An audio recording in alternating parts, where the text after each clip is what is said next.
제가 이 무리한 스케줄을 가지고 오늘 여러분께 어제부터 온 이유는 큐티를 너무 사랑하기 때문이고, 또 하나는 우리 이 목사님 부부를 너무 사랑하기 때문에 성도들이 말씀에 이끌려 사는 삶의 패턴이 되게 되어줘야 한다, 그런 마음에 강한 생각들이 있어서 이렇게 오게 됐습니다.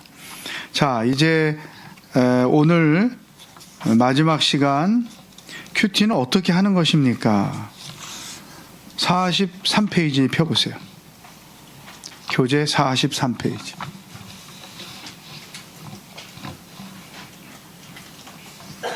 근데 그 43페이지 앞 페이지 로마 숫자 4 큐티는 어떻게 하는 것입니까? 거기에 119편 98절 말씀이 써 있죠? 함께 읽어보겠습니다. 시작. 주의 계명들이 항상 나와 함께하므로 그것들이 나를 원수보다 지혜롭게 하나이다. 아멘. 아멘. 큐티하는 사람들은 원수보다 지혜롭게 되죠. 스승보다 지혜로워진 말씀이 우리를 지혜로운 사람으로 만들어 준다는 거죠. 그러면 43페이지 큐티는 어떻게 하는 것입니까? 큐티를 어렵다고 생각하는 분들이 꽤 많이 있어요. 아마 여러분도 개인적으로 여기저기서 신앙생활을 하면서 큐티를 해보기도 하고 또 강의를 들어보기도 했지 않았을까? 제가 그런 생각을 하는데, 어렵지 않게 할 수 있도록 제가 여러분께 자세하게 소개를 해드리겠습니다. 이런 원칙을 가르쳐 드려야 묵상을 올바로 할 수 있어요. 그러니까 그 성경을 읽고 나눔합시다 그러면 엉뚱한 해석이나 엉뚱한 생각으로 말씀을 나누는 경우가 굉장히 많습니다. 이게 이제 원칙을 모르니까 그런 거죠. 그래서 앞으로 여러분들이 큐티를 하고 또 나눔을 할 때 은혜롭고 성숙하고 재미있는 시간이 되게 하기 위해서는 일종의 이런 원칙이 필요한 거죠. 그것들을 여러분에게 소개합니다. 큐티를 위한 준비는 큐티 책, 이제 생명의 삶 가지고 할 거니까 필기도구, 볼펜이 필요하고, 조용한 장소. 가능하면 조용한 것이 좋다. 그러나 뭐 지하철이든 시끄러운 데서도 내가 집중할 수 있으면 상관이 없습니다. 조용한 장소, 조용한 시간. 특별히 이제 아침에 권하죠. 아침에 어느 시간에 하면 좋겠다. 뭐 출근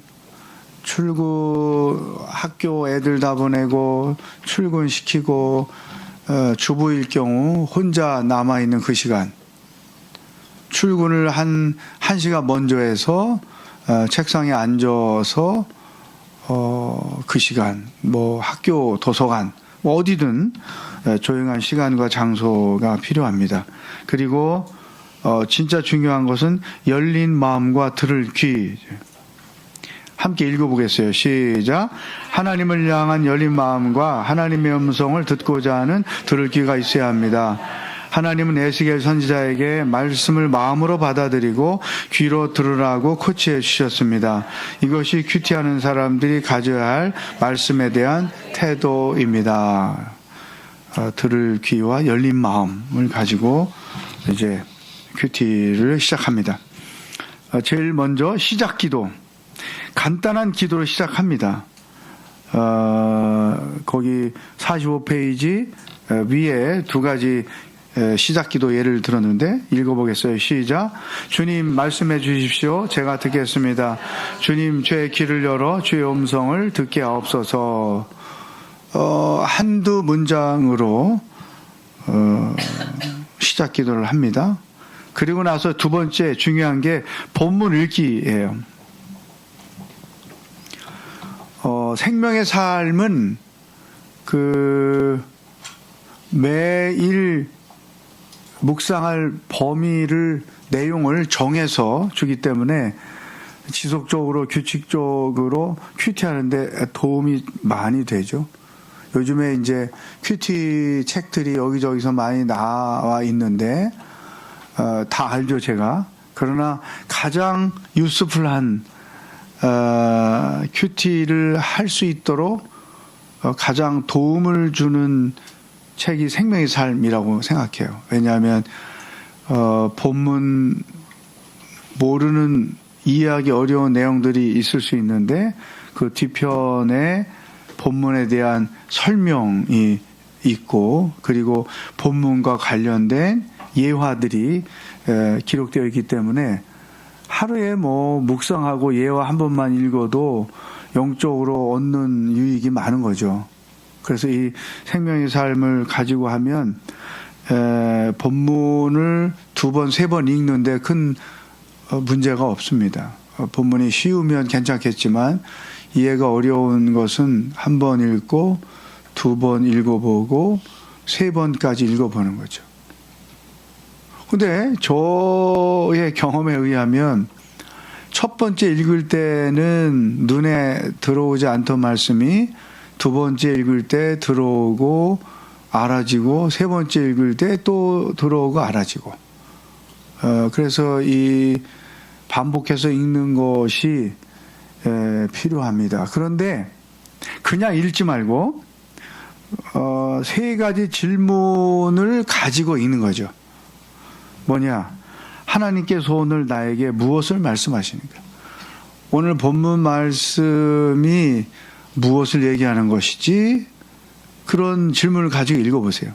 왜 우리가 카톡이 문자가 오면 좀 뭘 하라고 아빠 큐티셉이나 끝나고 집에 올 때 성심당 들려서 곰보빵 10개 좀 사다 주세요. 갑자기 땡겨요. 그러면 야 가서 1시간 반 줄 서야 되는데 다음에 먹자 뭐 얘기할 거 아니에요. 호텔에서 보니까 아침 7시 20분인데 벌써 한 3, 40명이 줄 서 있어. 어제 저녁은 뭐 그냥 끝이 안 보이게 줄 서 있더라고. 글쎄 그렇게 줄 서서 사 먹을 바인가? 예. 궁금해서 그렇구나. 대전 온누리교회 그 전도사님이 서울에 모임을 오면서 그 빵을 이만큼 사가지고 얼마를 기다려서 산 거죠. 아주 귀하다고 여기고 이제 서울 우리 목회자실에 이걸 가져왔어요. 빵 드세요. 대전에서 이렇게 줄 서 사가지고 왔어요. 근데 우리 이걸 모르니까 아유 그 어려운 거 어떻게 줄 서서 사오셨으면 이래야 되잖아요. 예 고마워요. 아무도 그걸 몰라주는 거예요. 고마워요. 근데 그 줄 서서 사는 걸 본 사람이 없잖아. 저 빼고는. 지난번에도 호텔 방에서 보니까 뭐 줄 서 있고. 예. 어쨌든 뭐 옆으로 좀 갔지만 아빠 곰보빵 사오세요. 아빠한테 뭘 요구하는 거야? 문자를 볼 때 우리가 의도적으로 생각하지 않지만 그런 생각을 가지고 본단 말이죠. 그러니까 생명의 삶을 가지고 그날 본문을 읽을 때 오늘 무슨 말씀을 하시는 거지? 그런 질문을 가지고 또 하나는 날 보고 뭘 어떻게 살라고 얘기하시는 거야? 왜냐하면 주로 그런 얘기니까 그런 질문을 은연중에 자기 마음에 갖기도 하고 또 지금 내가 하나님 앞에 질문한 내용들이 있어요. 내가 직면한 어떤 문제가 있어요. 그럴 때 하나님이 그것에 대해서 뭐라고 말씀하시는 거지? 이런 세 가지 생각들을 마음에 두고 본문에 읽는 거죠. 뭐 두 번째, 세 번째는 잊어버린다고 쳐도 첫 번째, 하나님이 오늘 무슨 말씀을 하시는가? 그 질문을 가지고 본문을 읽는 거죠. 그 밑에 이와 같은 질문을 마음에 품고 본문을 천천히 읽어 내려갑니다. 그 다음에 시작. 큐티는 내가 필요한 말씀을 찾는 것이 아니라 하나님께서 주시는 말씀을 받는 것입니다. 그래서 순수한 마음으로 성경을 읽는다는 거죠. 제가 큐티를 배우기 전에는 어떻게 성경을 묵상했냐면 본문을 읽고 내 마음에 드는 것들만 가지고 노트에 쓰는 거죠. 아, 오늘 이런 거네, 이런 거네. 그러니까 일종의 편식을 하거나 하나님이 나에게 하시는 말씀을 내가 선택하는 거죠.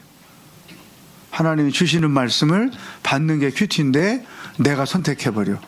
10가지 얘기하니까 2가지만 할게요. 이러면서 하는 것과 똑같은 어리석음을 겪는 거죠. 그래서 이제 한 번 읽고 2번 읽을 때 이제 눈에 들어온 말씀들이 있어요. 아, 무엇을 말씀하시는가 했으니까, 아, 이런 얘기 하시네, 이런 얘기 하시네. 그런, 말씀 밑에 줄을 쳐가면서, 다음 페이지. 본문을 읽을 때 주의할 것이 있습니다. 함께 시작. 본문을 읽을 때는 내가 좋아하는 말씀을 선택하는 것이 아니라 하나님께서 하시는 말씀을 있는 그대로 받아들이는.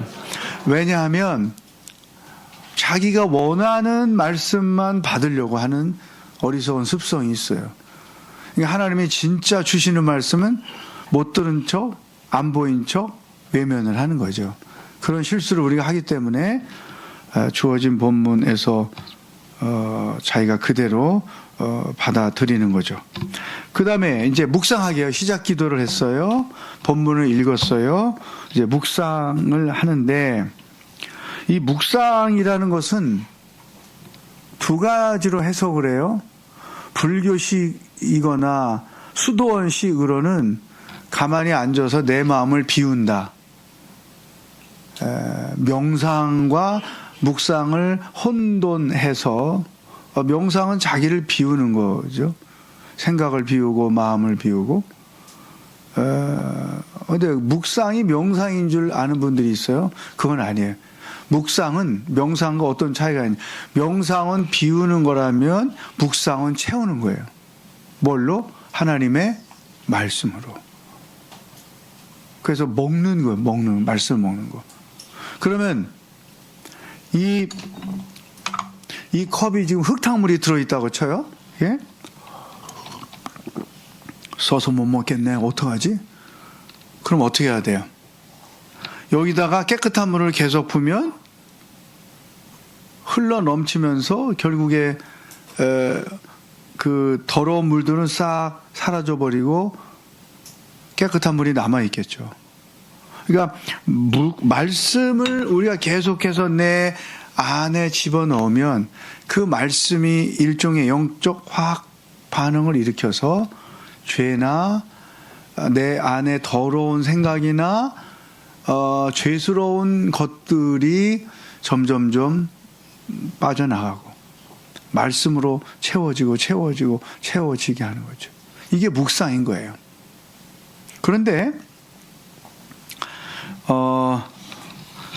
그 중간에 묵상하기 중간에 또 그 굵은 글자가 있죠. 굉장히 제가 친절합니다. 중요한 것들을 여러분이 잘 알 수 있도록 이렇게 책을 만들었어요. 시작. 묵상은 본문을 통해서 오늘과 내일 그리고 현재 직면하고 있는 문제들에 대한 하나님의 생각을 들어보는 것입니다. 때로는 하나님이 한 단어로 내게 말씀하실 수도 있고 때로는 한 절, 문장을 통해서도 내게 말씀하실 수 있고 또 때로는 성경은 스토리가 많잖아요. 예언서, 시가서 빼고는 다 스토리인데 그 스토리를 통해서 내게 말씀하실 수도 있죠. 마치 여러분이 연속곡을 보면 알잖아요. 아유, 저 시어머니 왜 저래? 아, 며느리가 왜 저래? 막 이러면서 그 드라마가 지금 뭘 이야기하는지 그 메시지를 캐치하는 게 있단 말이죠. 그것처럼 오늘 본문을 통해서 본문의 스토리를 통해서 하나님이 무엇을 말씀하시는가. 그러한 것들을 보는 게 묵상이거든요. 그래서 이제 처음에 제대로 묵상을 배우지 못한 분들을 위해서 일종의 이런 훈련 차원에서 공부를 하는데 거기 보면 11가지 묵상거리를 여러분에게 소개를 해드렸어요. 오늘 본문을 내가 읽었다. 그러면은 읽는 중에 하나님이 이런 분이네, 예수님은 이런 분이네, 성령님은 이런 분이네 이렇게 읽는 중에 눈에 뜨기도 해요. 아니면 다 읽고 나서 그 본문에서 하나님이 당신을 소개해 주시는 말씀. 하나님이 어떤 분이지? 예수님이 어떤 분이지? 본문에 따라 신약으로 오면 성령님, 예수님이 어떤 분일까? 또 서신서로 가면 성령님이 어떤 분일까? 이렇게 하나님이 어떤 분인지를 오늘 본문에서 보는 거죠. 예를 들면 지금 이번 달 이제 시편을 묵상하고 있는데 103편 시편 103편 보면 이런 말씀이 있어요. 8절에 가면 여호와께서는 자비로우시고 은혜로우시며 화를 더디내시고 사랑이 넘쳐나는 분이시다. 이게 하나님이에요. 예? 우리가 믿고 예배한 하나님이 자비로우신 분이고 은혜로우신 분이고 화를 더디내시는 분이고 사랑이 넘쳐나는 분이다. 9절에 항상 꾸짖지 않으시고 끝까지 진노를 품지도 않으신다. 더 대박은 10절에 가면 이렇게 써 있어요. 하나님께서는 우리를 죄인으로 대하지 않으셨고 우리 죄악에 따라 갚지 않으셨다. 우리를 죄인으로 대하지 않으신다. 그러니까 죄책감을 갖는 사람들이 이 말씀을 알게 되면 하나님이 나는 내가 죄인이야. 나 같은 게 뭐 늘 이런 자기가 자학을 하며 살고 있는데 예수님 하나님이 자비롭고 은혜롭고 사랑이 넘치고 진노를 끝까지 품지 않고 죄인으로 대하지 않는다. 내가 죄인인데 나를 죄인으로 대하지 않으신다. 이게 하나님이라는 거지.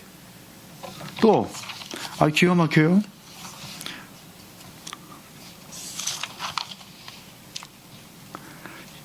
12절 13절에 가면 동쪽이 서쪽에서 먼 것처럼 하나님께서는 우리 죄악을 우리에게서 멀리 옮기셨다.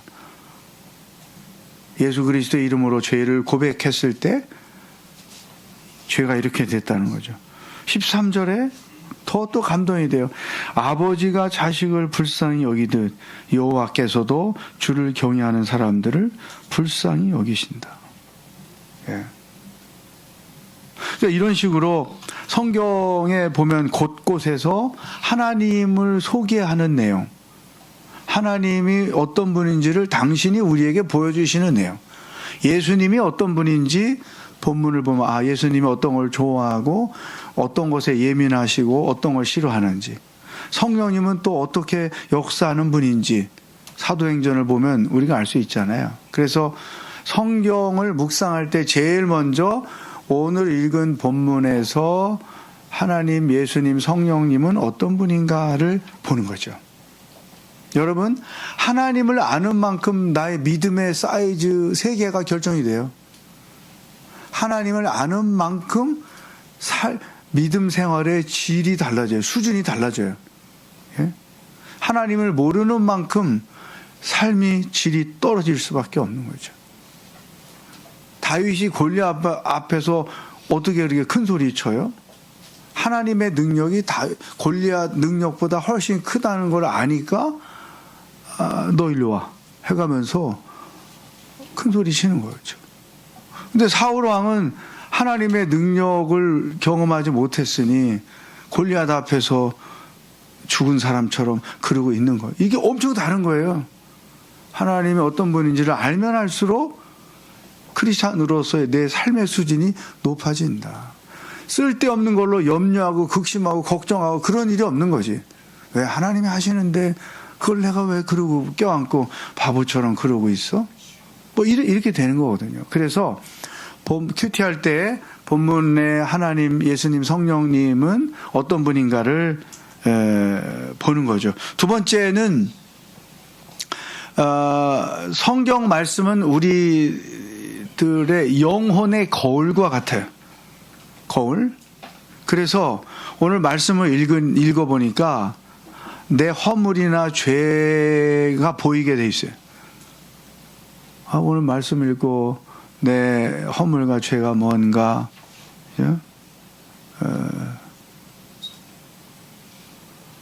그러면 이제 그 죄를 이렇게 깨닫게 되고 그게 죄라고 인식되고 또 하나님께 고백하는 일이 생기는 거죠. 저하고 친하게 지내는 그 집사님 한 분 있는데 어느 날 목사님 나는 지금까지 좋은 남편인 줄 알았더니 오늘 큐티해 보니까 내가 형편없는 남편이었어요. 뭘 어떻게 했길래요? 그랬더니 에베소서 5장 거기 남편들아 아내들아 쭉 이런 거 있잖아요. 그래서 이제 그 아내를 사랑하되 자기 몸을 사랑하듯 사랑하라. 그리고 주께서 교회를 위하여 자기 몸을 드린 것처럼 아내를 사랑하라. 이런 말씀이란 말이에요. 그래서 이제 자기 아내한테 여보 내가 좋은 남편인 줄 알았더니 오늘 말씀 묵상해 보니까 부족한 게 많았네. 그렇게 이제 이실직고를 했더니 아내가 하는 말이 여보 그걸 인지 알았어? 나는 당신이 부족한 거를 결혼하고부터 알고 있어. 그래가지고 자기가 얼굴을 못 들었다고 그런 얘기를 막 재밌게 한 적이 있죠. 말씀을 보면 자기 허물이 보이게 되었어요.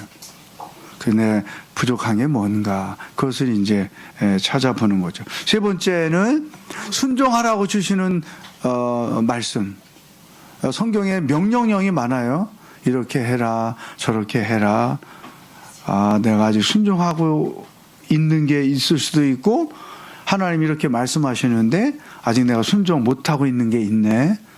이걸 보는 거죠. 순종할 것. 네 번째는 약속으로 주시는 말씀. 성경은 다른 말로 약속의 책입니다. 그래서 하나님이 주시는 약속이 내 삶에 대하여, 가정에 대하여, 미래에 대하여, 자녀들에 대하여 진짜 약속이 많아요. 근데 그게 뭐냐? 내가 붙잡을 약속이 뭘까? 오늘 주신 본문에서 우리가 보는 거죠. 그리고 기도할 때도 그 약속을 붙잡고 기도하는 거예요. 하나님 성경에서 이렇게 약속하셨는데 그 약속을 이루시기를 원합니다.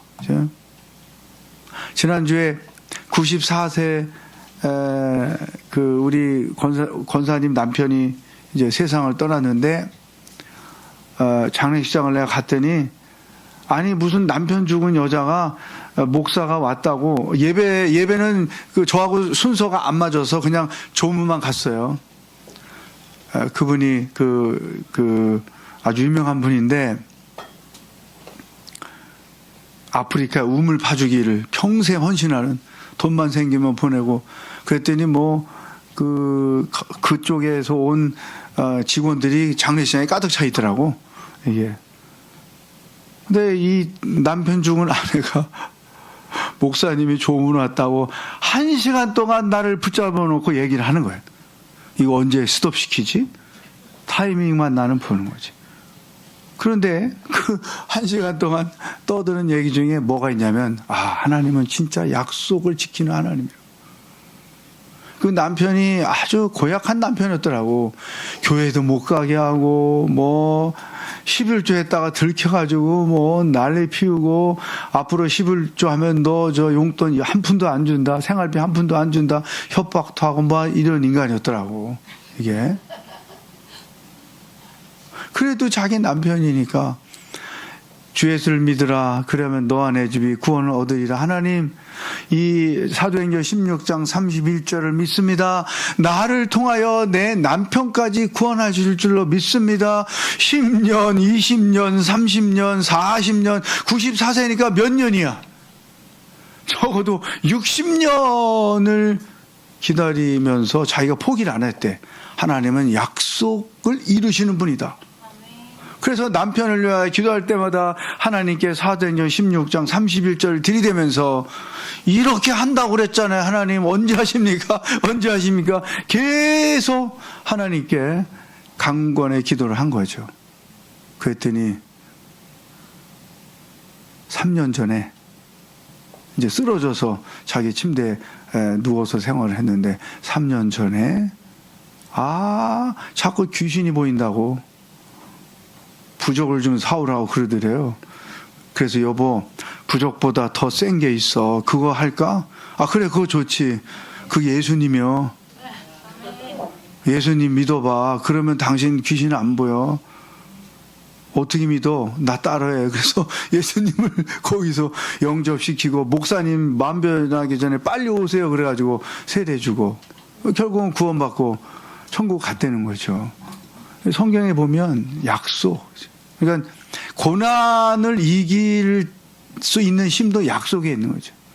그 말씀을 붙잡고 하나님의 말씀대로 하실 겁니다. 나는 그걸 믿습니다. 말하자면 고난을 버티게 해주는 힘. 그게 약속을 붙잡고 있는 거예요. 저도 그 경험을 많이 했죠.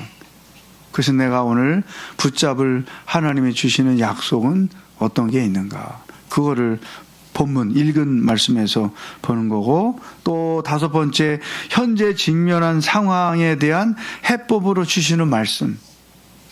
이미 여러분이 하나님께 질문했죠. 어떻게 할까요? 그러면서 묵상을 하고 있는데 하나님께서 오늘 읽은 본문 말씀에서, 그러니까 여러분 이제 앞으로 퀴즈 나눔을 하잖아요.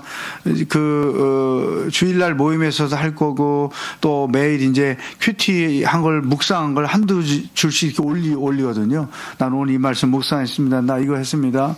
그러면은 시간이 지날수록 이런 대답이, 하나님이 내 숙제를 풀어줬어요. 열흘 동안 기다렸는데 이렇게 응답하셨어요. 막 그런 것들 있잖아요. 그런 말씀들을 하나님께서 주시는 거죠. 그 다음에 여섯 번째는, 성경은 스토리가 많은데 그 스토리에는 등장인물들이 나온단 말이에요. 그러면 그 등장인물들의 언행을 통해서 하나님은 우리에게 주시는 말씀이 있는 거예요. 뭐 다윗을 통해서, 아니면 사울을 통해서, 아니면 바울을 통해서 어떤 사건이 벌어졌을 때 그 사건에 등장하는 사람들이 보이는 그 신앙적으로 반응하는 사람, 불신앙적으로 반응하는 사람, 이런 게 다 있잖아요. 그것을 통해서 하나님이 내 모습을 보기도 하고, 또 내가 신앙적으로 반응해야 되는구나 깨우침을 주기도 하는 거죠. 일곱 번째, 위로와 격려와 소망으로 주시는 말씀은 무엇인가? 이게 또 아주 중요하죠. 말씀을 통해서 위로를 얻는다. 아마 이 굉장히 많은 것 같아요. 시편을 제가 이제 저희 교회에서 처음으로 이번 학기에 시편 성역 공부가 생겼어요. 제가 평상시에 하고 싶었던 건데 이 시편 강의가 개설되길래 그거 내가 하겠다. 그래가지고 이제 시편을 주제로 성경 공부 교재 이런 건 없어요. 찾아보니까. 그래서 결국은 내가 만들어야지 해서 이제 8주 동안 공부할 걸 이렇게 만들어가지고 이번 주가 마지막, 이제 다음 주 목요일 날 아침이 마지막 강의인데, 그 수강생들이 숙제를 내잖아요. 그래서 제가 이제 읽어보고 줄치고 이렇게 코멘트해서 돌려주고 하는데, 제일 이 시편을 묵상하면서 제일 느낀 것, 하나님이 주시는 말씀이 뭐냐? 위로를 받았다. 위로를 받았다. 왜냐하면 그 하나님께 탄원하는 내용들이 많아요. 나만 그런 게 아니었구나. 또 나는 하나님께 원망하거나 그러고 끝났는데, 이 시편을 보니까 원망도 해. 하나님 이럴 수 있습니까? 언제까지 이럴 겁니까? 막 그러는데, 그래도 나는 여호와를 신뢰하며 여호와를 의지하며 살겠습니다. 미래적인 선포를 하는 거예요. 내 모든 삶의 문제를 해결하시고 풀어주실 하나님을 찬양합니다. 이렇게 끝나는 거죠. 그러니까 이 말씀을 공부하고 숙제해오고 하면서 위로를 받다. 위로. 힘들고 지칠 때 진짜 소망을 주시고 위로를 주시는 말씀이 있는 거죠. 여덟 번째, 새로운 깨달음으로 주시는 말씀. 지금까지 내가 모르던 건데 오늘 본문을 보니까 하나님이 나를 알게 하신 말씀이 있다. 아홉 번째, 교회나 세상을 향하여 주시는 말씀. 그러니까 우리가 지금 이 같은 본문을 가지고 전 성도들이 함께 묵상하는 게 의미가 있어요. 왜? 하나님은 나 개인에게도 말씀하시지만 교회에 대해서도 말씀하시고 우리 사회에 대해서도 말씀하시는 거죠. 그럴 때 이거는 우리 교회에 주시는 말씀이구나. 내가 이렇게 해야지. 그러면 나눔할 때 보면 집사님도 그렇게 느꼈어요. 권사님도 그렇게 느꼈어요. 하나님이 주시는 말씀을 공통적으로 다 음성으로 듣고 그 음성에 순종하는 거죠. 10번째, 하나님의 뜻이나 생각 혹은 계획으로 보여주시는 말씀은 무엇인가? 이게 하나님의 뜻이구나. 하나님 이런 계획을 가지고 계시네. 그런 것들이죠. 그러니까 성경에는 하나님의 생각, 계획, 뜻이 엄청 많이 담겨 있어요. 그런 것들을 알아야 그 뜻을 행하며 살죠, 우리가. 11번째, 하나님이 생각하시는 나는 누구인가? 아까 오전에 말씀에 큐티의 유익 중에 치유와 회복을 경험한다고 그랬잖아요. 나를 보는 거죠. 하나님은 나를 어떤 자로, 아까 하나님이 나를 죄인으로 취급하지 않는다. 그러네. 내가 그런 사람이네.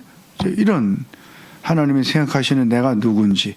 하나님과 이스라엘 백성들과의 관계 속에서 하나님과 나의 관계를 바라보는 거죠.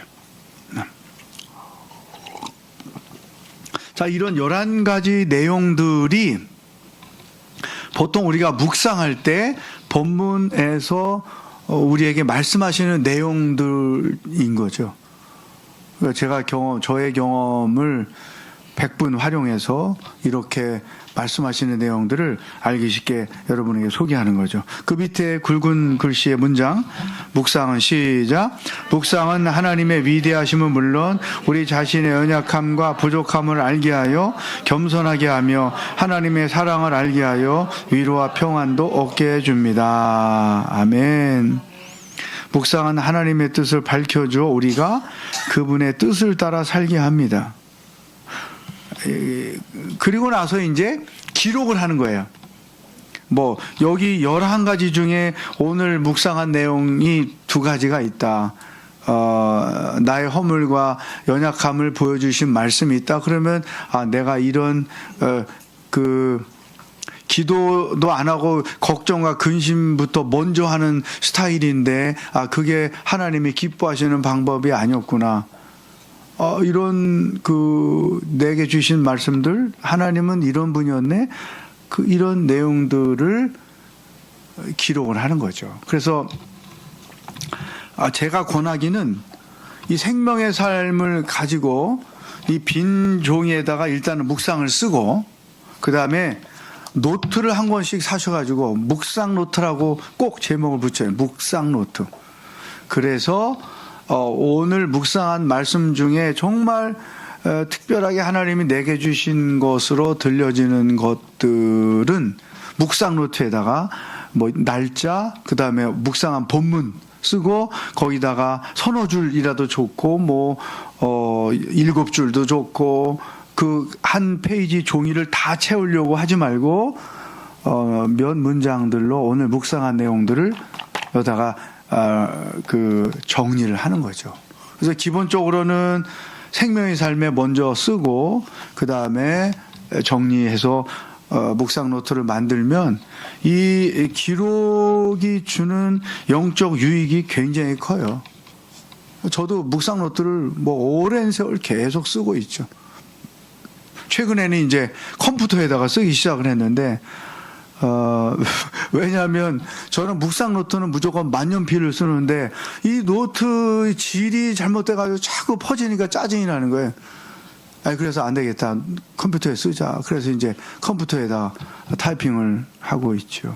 저희가 목사님들끼리 쉐어하는 모임을 종종 갔는데 제가 리더니까 묵상 노트 가져오라고.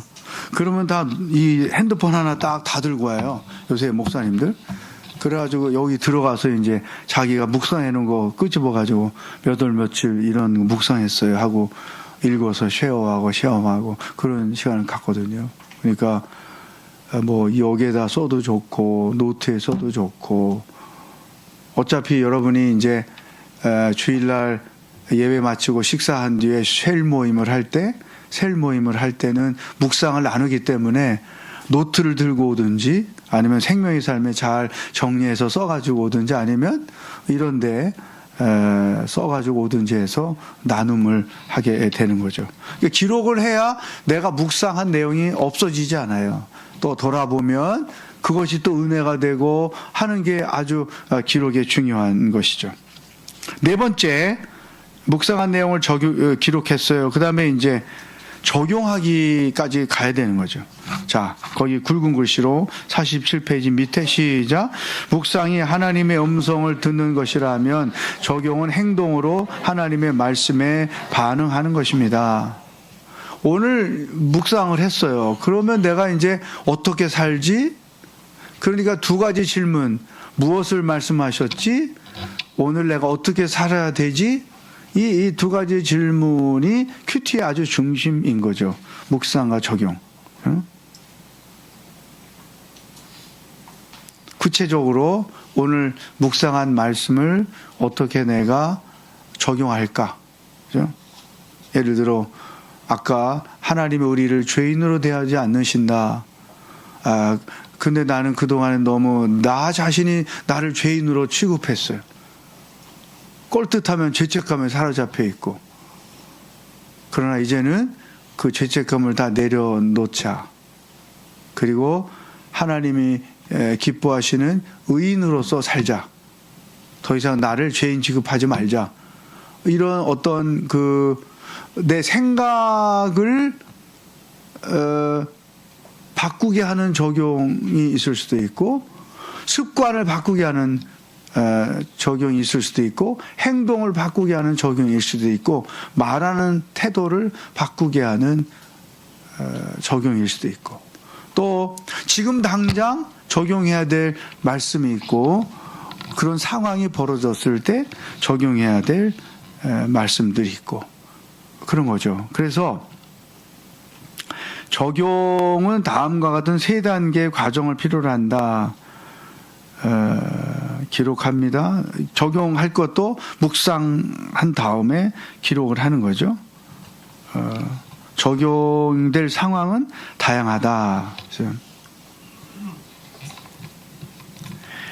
그 48페이지 위에 보시면 위에서 세 번째 줄, 묵상을 통해서 시작. 묵상을 통해서 주신 말씀이 삶에서 적용돼야만 인격과 성품이 성숙하게 되며 삶의 변화도 경험하게 됩니다. 순종 없는 믿음과 믿음 없는 순종이 무용한 것처럼 묵상 없는 적용과 적용 없는 묵상은 아무것도 아닙니다. 그래서 묵상한 것을 삶에 적용하려고 애를 쓰고 사는 거죠. 그 적용의 과정이 나를 변화시키는 거예요. 이게. 그래서 제가 그 생명의 삶, 여러분 유튜브에 가면 CGN TV에서는 생명의 삶이 매일 있어요. 지난주께 제가 제 편이 나오죠. 묵상하고 했던 거 나누는 거, 또 새벽 기도가 유튜브에도 늘 나오는데, 새벽 기도 설교를 하거나 묵상, 생명의 삶을 할 때 항상 저는 적용거리를 던져줍니다. 회중들에게 오늘 이 말씀을 가지고 이렇게 하루를 사십시오. 왜? 적용까지 가야 되니까. 은혜 받고 깨닫는 것은 나를 변화시키지 않는다라고 하는 거죠. 이 말씀에 대한 세 가지 태도를 간단히 소개하겠습니다. 말씀을 듣고도 불순종하는 태도. 묵상을 했어요. 근데 이렇게 해야 되는구나 알게 됐어요. 근데 불순종하는 거죠. 꼭 아담이 선악과 따먹지 말라는 말씀을 들었음에도 불구하고 선악과를 따먹은 것처럼 듣기만 하고 불순종하는 태도. 왜 듣기만 하고 불순종하느냐? 그 밑에 쭉 내려가면 이들이 요나도 니느웨로 가라는 말씀을 들었는데 안 갔어요. 다시스로 가려고 욥바로 내려갔단 말이에요.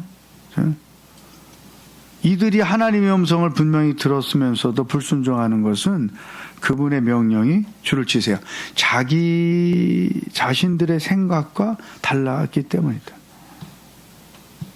이들이 갖고 있던 치명적 문제는 자신들이 동의할 수 있는 하나님의 명령만을 순종하려고 했다는 거다. 진짜 이거 많습니다. 동의되는 말씀만 순종하려고 해요. 적용하려고 해요. 이런 사람들이 아이고 예수님도 이 시대에 계셨다면 아마 말씀을 다 알려하셨을걸? 뭐 이러면서 그죠? 듣고도 불순종하는 태도. 그죠? 그 다음에 말씀을 듣고 일부만 순종하는 태도. 그 가장 대표적인 예가 사울 왕이죠. 아말렉과의 전쟁. 아무것도 가져오지 마라. 다 전멸시키고 와라. 그랬는데 살찐 소를 잡아왔어요. 그죠? 그러면서 사울은 순종했다고 착각하는 거죠. 그죠? 이 사울이 갖고 있는 문제가 뭐냐? 49페이지 밑에 두 번째. 그는 들은 말씀 중에서 순종한 말씀을 자신이 선택했다는 것이다. 하나님이 쭉 말씀하시는 것, 내가 순종할 것을 택해서 그것만 했다는 것이요. 또 자신이 이해되는 말씀만 순종하려고 했다. 그래서 50페이지 맨 위에 이거 제가 만든 문장인데 순종 같은 불순종에 스스로 속고 있다. 일부만 순종하고 나는 순종하고 있다고 착각하는 거죠. 불순종하면서 순종하고 있다고 착각하는 거죠. 순종은 100%밖에 없다. 우리가 이런 식으로 많이 살았습니다. 세 번째, 말씀을 들은 대로 순종하는 태도. 말씀하시는 대로 내 이해가 달라도 동의할 수 없어도 내 계획과 달라도 하나님이 말씀하시기에 그 말씀대로 순종하는 거죠. 노아가 방주 짓는 것 멀쩡하게 산에다 배를 줘요. 예? 이해가 안 되죠. 그러나 순종한 거죠. 예. 어부 베드로 어부 상식으로는 이른 아침에 깊은 데 가서 그물을 던지는 건 어긋나는 거죠. 그러나 말씀에 의지해서 던졌다. 가나 혼인잔치 물 떠와라 갖다 줘라. 손님들에게 맹물을 갖다 주라는 거야 뭐야. 근데 갖다 줬더니 포도주가 됐다. 물 떠다 갖다 주라는 예수님의 말씀이 동의하기가 어려운데 순종했더니 물이 포도주가 되었다. 뭐 이런 말씀대로 순종하여 나타나는 역사들이 참 많은 거죠. 그래서 말씀대로 순종하는 것이 큐티입니다.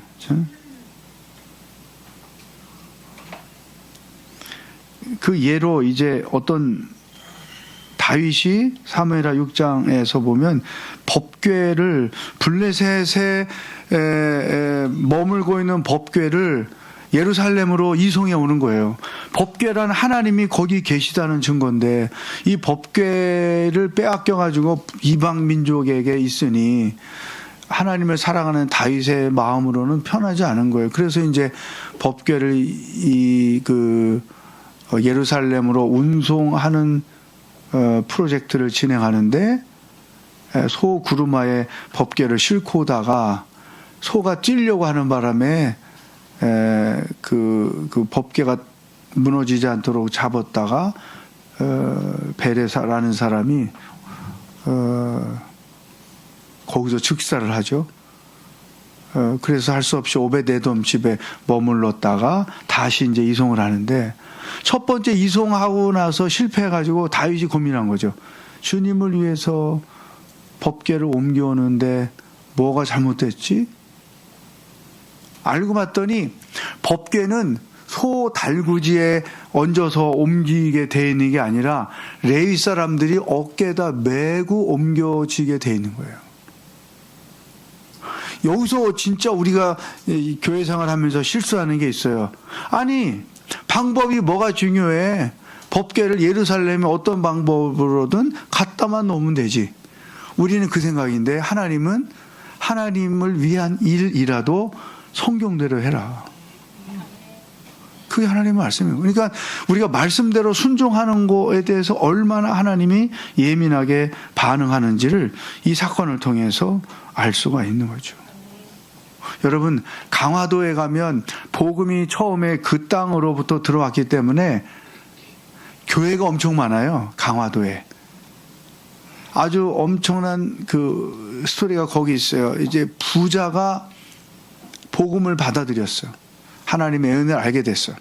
특히 마태복음 18장에 이렇게 빚진 자를 탕감해주는 그 말씀을 듣고 나도 빚진 자들을 탕감해 줘야지, 말씀대로 해야지. 그래서 이제 자기에게 빚진 사람들을 어느 날 몇 시에 다 오라고 그래서 그 집 마당에 돈 빌려간 사람들이 가득히 있어요. 그 이분이 이 장부를 들고 나와가지고 내가 예수 믿고 예수님으로부터 이 어마어마한 죄를 탕감받았는데, 빚을 탕감받았는데 여러분이 나에게 진 빚을 오늘 이 시간으로 다 탕감합니다. 이 장부 보세요. 이걸 불태워 없앱니다. 여러분은 더 이상 나에게 빚진 자들이 아닙니다. 이걸 진짜 실천한 거예요. 사람들이 보면 바보라고 말할 수도 있잖아요. 실천한 거예요. 그런 우리 교회사 속에 그런 역사가 있어요. 그것 때문에 예수 믿는 사람들, 강화도에 그렇게 교회가 많은 이유가 복음을 말씀 그대로 실천한 사람들 때문에 일어났다고 하는 거죠. 자, 51페이지 중간에 굵은 글씨 다윗이, 시작. 다윗이 보여준 신뢰는 하나님의 일은 자기 의욕이나 계획대로 하는 것이 아니라 하나님의 방법, 즉 성경 말씀대로 해야 한다는 교훈을 가르쳐 줍니다. 하나님을 위한 일이라도 성경대로 해야 된다. 그래서 이런 그 말씀대로 적용, 순종하면 어떤 그 유익을 얻냐면 자신이 하나님께 순종하고 있다는 증거. 이해가 안 돼도 말씀대로 순종해야 믿음이 성장한다는 거죠. 그리고 말씀의 능력을 체험하고 하나님이 약속하신 복을 누리게 된다는 거죠. 그리고 하나님이 나를 통해 이루고자 하는 계획들이 성취된다. 51페이지 밑에서 하나, 둘, 셋, 넷, 다섯 번째. 말씀대로, 시작. 말씀대로 적용하는 일 없이는 결코 믿음이 성장하지 못하고 받을 복도 없습니다. 그리고 하나님의 뜻을 이룰 수도 없습니다. 밑에 두 번째, 그러므로, 시작. 그리스도인은 모든 상황 속에서 말씀으로 이끌림을 받아야만 합니다. 자, 우리가 적용을 말씀 묵상한 대로 해야 된다라는 것을 여기서 강조하고 있는 거죠. 그러고 나서 이제 마무리 기도하는 겁니다. 여러분 이제 각자 자기 자리에서 큐티를 할 텐데 오늘 성경 말씀을 통해서 그 기도를 하는데, 여러분 기도 중에 제일 높은 레벨의 기도가 뭐냐면 말씀으로 하는 기도. 처음에는 내 필요를 구하는 기도. 그렇죠? 그 다음에 주의 뜻대로 이루어지기를 하는 기도 있고, 말씀으로 하는 기도. 그래서 오늘 묵상한 말씀에서 한 가지씩 제목을 잡아가지고 그 말씀대로 내 삶이 이루어지도록 기도하고, 또 적용을 잘할 수 있도록 기도하고, 그 다음에 이제 조금 더 기도에 대해서 열려지면 세상을 위한 기도, 그렇죠?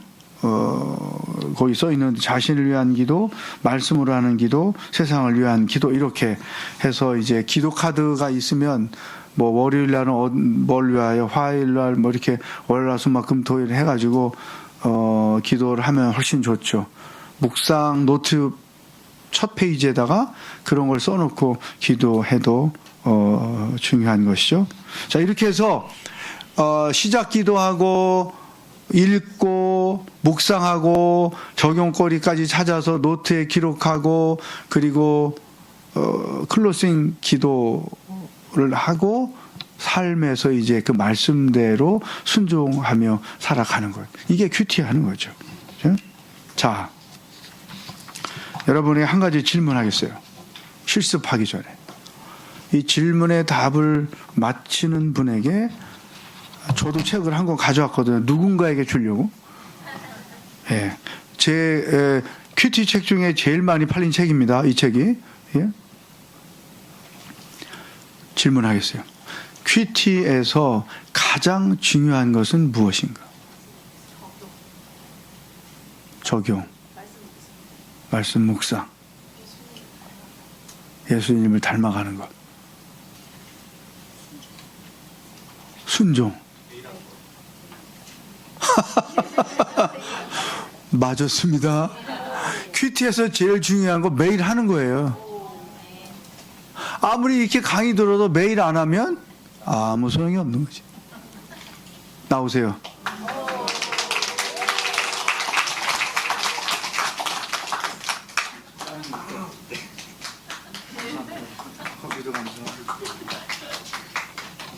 자, 그러면 이제 지금부터 실습을 하겠어요. 57페이지.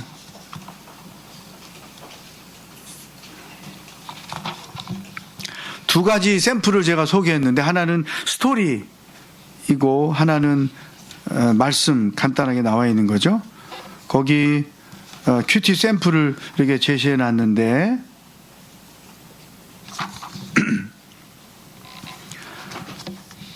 본문이 요한복음 8장 1절로 11절. 시작 기도 따라 하시고 본문을 뭐 2번 내지 3번을 읽어 보십시오. 특히 본문을 읽을 때 여기에 등장하는 인물들이 많아요. 서기관과 바리새인도 있고 예수님도 계시고 가늠하다 잡혀온 여인도 있고 그 여인을 둘러싸고 있는 사람들, 무리들도 있고. 그러니까 이 말씀을 읽을 때 이 등장인물들을 통해서 하나님이 내게 주시는 말씀, 또 예수님이 등장하니까 예수님이 어떤 분인가, 이런 것들을 여기서 깨달을 수 있죠. 그래서 지금부터 여러분에게 15분 동안 시간을 드릴 테니까 본문을 읽고 순서대로 제목 붙이기, 저는 돌을 내려놓아라 이렇게 붙여놨는데 여러분 나름대로 제목 붙이기, 그 다음에 묵상하기는 이건 제가 그냥 샘플로 놓은 거고 여러분들이 앞에 묵상거리 11가지를 소개해드린 것을 보면서 이 본문에서 묵상할 게 뭐 있는지, 그 다음에 적용하기, 여기까지 여러분들이 지금부터 15분 동안 큐티를 하도록 하겠습니다. 네, 여기까지 나누겠습니다. 자, 여러분이 뭘 하나님이 본문을 통해서 보여주셨을까? 특히 서기관과 바리새인 같은 사람들, 흠잡고 정죄를 일삼고 고발과 시험을 하는 사람들, 나한테는 그런 기질이 혹시 없나? 감사하고 찬송하고 격려하는 말보다는 지적하고 흠잡는 바리새인 같은 기질이 내게 없나? 집에서도 그렇고 교회에서도 그렇고. 오늘 점심에 그 버섯 들깨 그 국이 얼마나 맛있었어요. 근데 10사람은 다 맛있다고 먹는데 한 사람이 이런 국을 끓였어, 이게 뭐라고. 그런 사람이 있단 말이지. 늘 그 사람은 그게 습관이 돼 있는 거죠. 그런 성향의 사람들에게 네게 이 모습이다 보여주는, 그게 하나님의 음성인 거죠. 또 예수님을 보면 그런 곤란한 질문을 받았는데 지혜롭게 그 상황들을 풀어가시는 것, 또 정죄하는 것보다는 사람을 용서하고 불쌍히 여기는 것에 더 큰 관심을 가진 예수님을 거기서 보잖아요. 그러니까 우리가 닮아가는 거죠. 그분을 닮아가야 되는 거죠.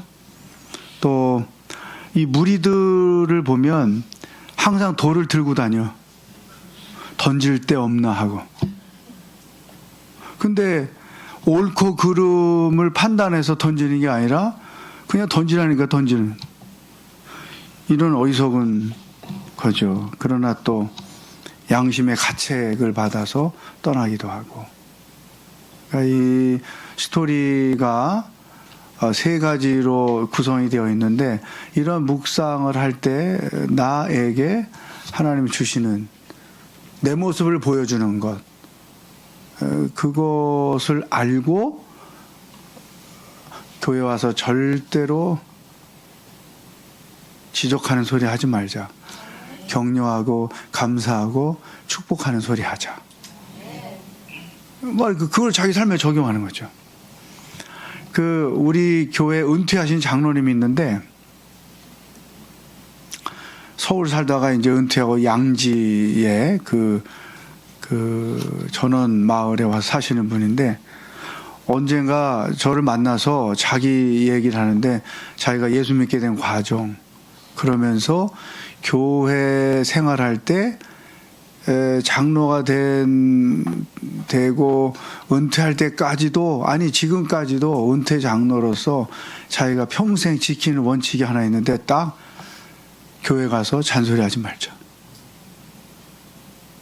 자기가 보니까 다 그런 사람 때문에 교회가 어려워지더라는 거죠. 나는 절대 잔소리하지 말자. 그게 자기의 원칙이었다는 거죠. 그러니까 그분이 은퇴할 때 존경받는 장로님으로 리타이어를 하셨단 말이죠. 사람은 본능적으로 정죄하려는 기질이 있어요. 지적하려는 기질이 있단 말이죠. 그럴 때마다 내가 바리새인이네. 바리새인 될 수 없지. 예수님 닮아야지. 뭐 이런 것이 큐티이고 묵상이고 그다음에 자기 삶에 적용하는 내용들인 거죠. 이게 또 이제 시간이 없지만 오른편에 59페이지 보면 빌립보 4장 6절 7절 있어요. 함께 읽어봅시다. 시작. 아무것도 염려하지 말고 다만 모든 일에 기도와 간구로 너희 구할 것을 감사함으로 하나님께 아뢰라. 그래야면 모든 지각에 뛰어난 하나님의 평강이 그리스도 예수 안에서 너희 마음과 생각을 지키시리라. 자, 염려할 수밖에 없는 근심할 수밖에 없는 상황을 맞이할 때 나는 그동안에 어떻게 반응했나. 일단 근심해 놓고 보는 거지. 일단 불안해 놓고 보는 거예요. 그렇게 하지 말라. 일단 기도부터 해라. 따라하겠어요. 일단 기도부터. 염려부터 시작하면 그 상황에 내가 기선을 빼앗겼다는 말이고 일단 기도부터 시작하면 그 상황을 내가 제압해서 들어간다는 뜻이란 말이죠. 그래서 기도부터 하는데 어떤 기도를 하느냐? 지금 감사할 수 없는 그런 상황에서 감사 기도를 드려봐라. 병원에 입원했어요. 감사 기도를 드려봐라. 하나님 죽지 않고 요만큼만 다치게 하신 거 감사합니다. 어떤 분은 교통사고 크게 나가지고 신방 갔더니 아유 목사님 나 진짜 하나님께 감사해요. 왜? 내가 쉬어야지 하는데 못 쉬니까 이렇게 쉬게 하신다고. 이런 분도 있고. 그렇죠? 근심 걱정 먼저 하지 말고 기도부터 해봐라. 근데 기도도 그냥 기도가 아니라 감사 기도를 먼저 해봐라. 그리고 그러면 하나님이 우리의 마음과 생각을 당신의 평강으로 지켜주신다. 이 약속이잖아요. 그러니까 약속을 붙잡고 감사 기도를 상식적으로 이해가 안 되지만 하는 거지. 하나님이 그렇게 역사한다는 말이죠. 이게 묵상하고 적용하는 나를 보고 하나님이 내게 주시는 말씀을 붙잡고 그렇게 삶으로 살아내 가는 것. 이게 큐티 하는 거죠. 그 여러분들이 이제 그 5월달 룻기서를 묵상하고 그다음에 고린도서를 묵상하게 될 텐데, 고린도서는 이것처럼 한 절 두 절을 통해서 하나님이 말씀하시는, 그러니까 어렵지 않게 생명의 삶에 분류되어 있는 그 본문을 가지고 묵상을 하시면 되고, 그 다음에 룻기서는 스토리가 쭉 전개되니까 그 스토리가 무엇을 얘기하는 거지? 영화 보고 오면 그 얘기를 하네, 영화가. 그런 거 아는 것처럼 이 스토리가 뭘 얘기하는 거지?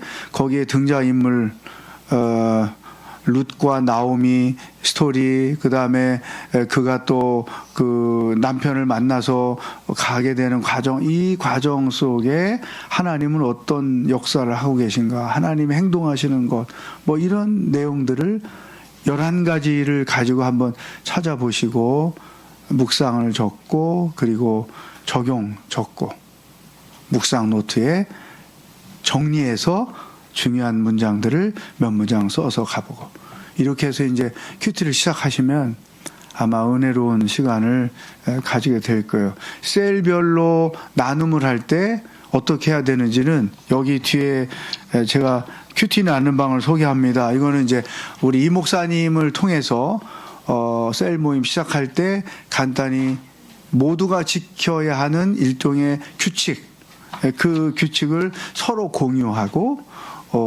아마 여러분 훈련이 많이 돼 있어서 큰 문제는 없다고 생각해요. 혼자 계속 떠들어가지고 다른 사람이 말할 시간이 없어. 그러면은 다음부터 소용없네. 또 내가 막 얘기하는데 저쪽에서 그거를 또 지적해. 그러면 무슨 셀이 이런 모양이야, 안 나가, 뭐 이렇게 된단 말이죠. 그러니까 모두가 지켜야 될 규칙을 기본적으로 제공했기 때문에 목사님을 통해서 간단히 설명을 듣고 나눔하는 셀로 여러분들이 들어가면 될 것입니다. 저를 따라와서 고백하겠어요? 큐티하면 행복합니다. 기도하겠습니다. 하나님 아버지, 묵상을